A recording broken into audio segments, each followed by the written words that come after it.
Today in the Puttatorium, I have this lamp that is almost brand new. It's made out of, it's made in China.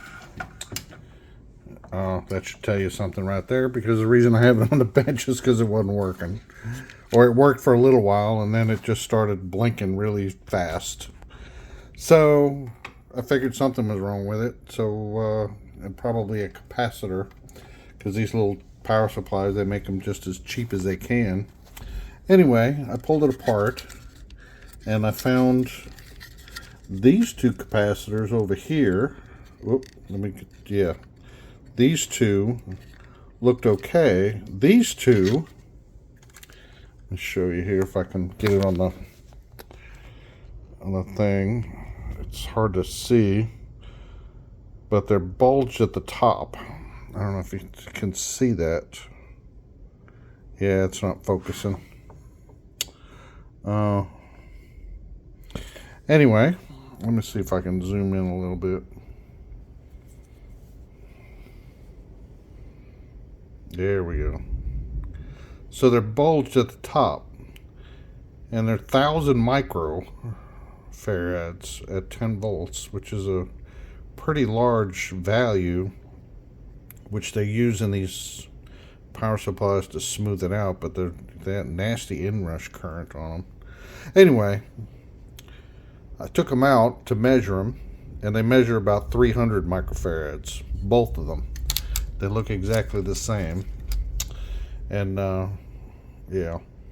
And it just so happened I had some in my stock that were 1,000 micro, 10 volt. So, we soldered these in here, which, please pardon my ugly soldering. I'm not good with surface mount stuff, and this lead-free solder did not want to melt, and I had a really hard time. I got a little speck there I need to get rid of. I see now. Let me get that. Yeah, okay, got it out of there. Anyway, I replaced them, and now let me show you what we got.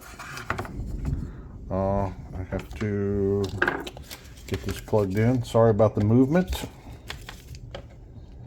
Get back here, and there we go. And okay, so it's hot, and we flip the switch. It's already on, and there you go. Works fine. Hopefully it'll last a little while, and it's sitting on the switch. That's why I turned right back off. So I'm going to close that. And I'm going to short these capacitors back out, trim these leads, put this all back together, and I've got myself a lamp. Incidentally, I bought two of these. The other one works fine. I bought them at the Amazon return store. I think I paid $2 or $3 a piece for them. So they weren't, they didn't cost me much, but as you can see, they were made pretty bad. Or, cheap. These should not have gone out, after only a couple hours use. So, or if they even got that, I don't even know. Anyway, thanks for joining me. So I got the bottom back together. I got the module back in there. It just has this one screw holding it in, and it kind of popped out. And it's supposed there's a USB port on that side, so, which I hadn't checked yet. I might have to get a light or something. I don't really want to plug my phone into it. The bottom, the way it was hidden, is just this thin piece of plastic.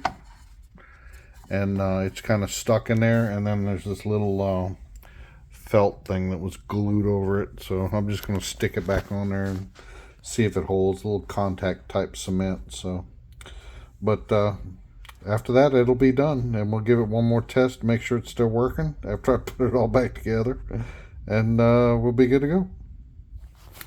And smoke test. Here we go. And there it is.